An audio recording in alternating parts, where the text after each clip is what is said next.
collectively us Australians that didn't vote Labor, we didn't end up with the government we thought we were going to get if we lost. So I think it's been a big surprise to both sides that we've ended up with the government we've got. Now I'll leave you to ponder that, brothers and sisters, and I want to hear this jingle too. Oh, you're going to sing it? A cappella? You're kidding. He's going to... Every time I look up and see that mask, I just... Because Pinocchio is one of my favourite stories. I still cry when I watch it. You going to sing the jingle? What's your name? Phil. Phil. He's a very brave man, Phil. He is going to sing the jingle. Hello everyone, my name's Phil. It goes a little bit like this. I've stolen it from the English football. Tony Abbott's magic, he wears a magic hat. He said there'll be no carbon tax and that's the end of that. Hey! Oh, you want to do it with me? We'll do it real slow. Alright, Tony Abbott's magic, he wears a magic hat. He said there'll be no carbon tax and that's the end of that. Hey!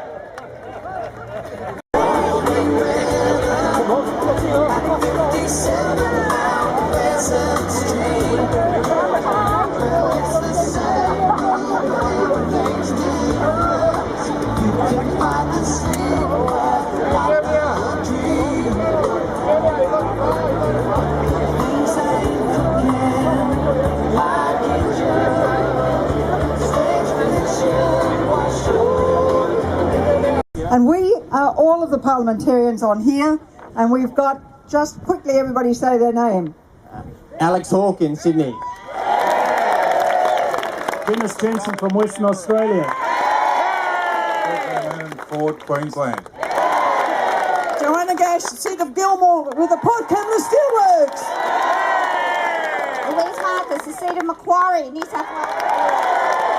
John Cobb, we can survive 10 years of drought. I'm not sure we can survive Julia and her tax.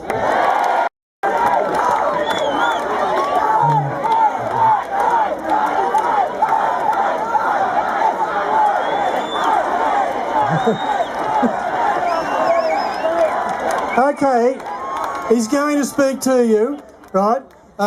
First, Chris Smith is going to come out here. Are you there, Chris? Are you ready? Is he making his way across? Now, just while we're waiting for Chris and Tony to speak, I want you to have a look around. I want you to have a look at what consumers and taxpayers look like, and we have just had an update on the numbers. Ladies and gentlemen, you have exceeded 3,000 people. 3,000 people.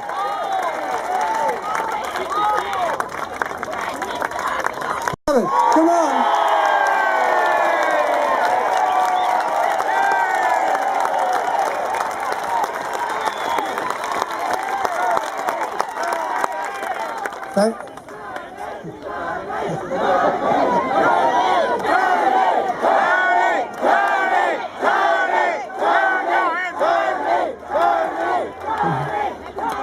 Ladies and gentlemen, I want to say congratulations to all of you for coming out today and letting the Government of Australia know that the people of Australia can never be taken for granted. As I look out on this crowd of fine Australians, I want to say that I do not see scientific heretics. I do not see environmental vandals. I see people who want honest government. The Prime Minister, 6 days before the election, stood up before the Australian people and she said, "There will be no carbon tax under the government I lead."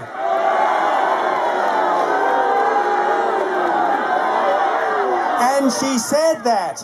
She said that because she knew that was the only way to stave off defeat. Does anyone think for a second that the Prime Minister would be in the lodge if 6 days before the election she had said, yes, there will be a carbon tax? With phone calls, with emails, passing word from point A to point B, and look what they've come up with. What a great result, about 3,000 plus. You are fantastic. Can I make the point that one Labor MP outside doors in Parliament House earlier today said that you are extremists?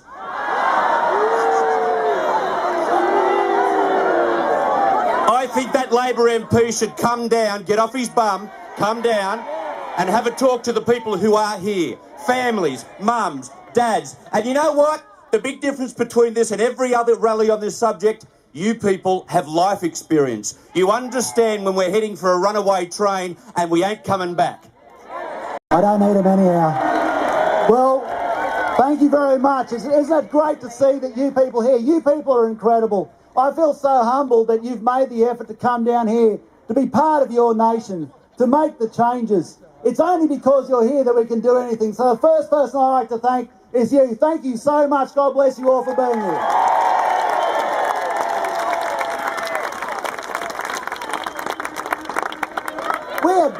We are better than this, Australia. We are better than a nation of table service for other people's nations. And step on your thought process to demand that you will not have any other thought process but their process. You will only think what they think. Otherwise you are a denier. Otherwise you are a skeptic. Otherwise apparently you are beneath contempt. Well, I've been interested by this, so I've gone out and found some other people. And just the other week before the United States Congress, Professor John Christie, who was, surprisingly enough, the lead author contributing to the IPCC assessments. Distinguished professor, not in paleontology, not in economics, not some fly-by-night bum who just appeared on the scene, but he's actually the professor in atmospheric sciences. And he says, and I'll quote, "This pervasive result from climate models has not been detected in the real atmosphere."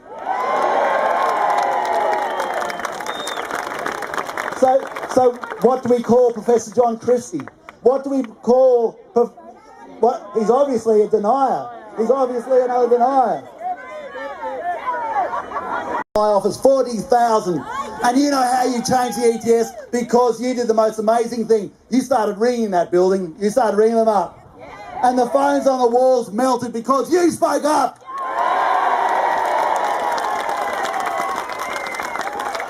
Ladies and gentlemen, you got to do it again. I ask the people of Australia that you have to do this. Take your nation back, get some common sense in here, and let's look after all of us, and build this nation to a better place. Thank you so much, and God bless.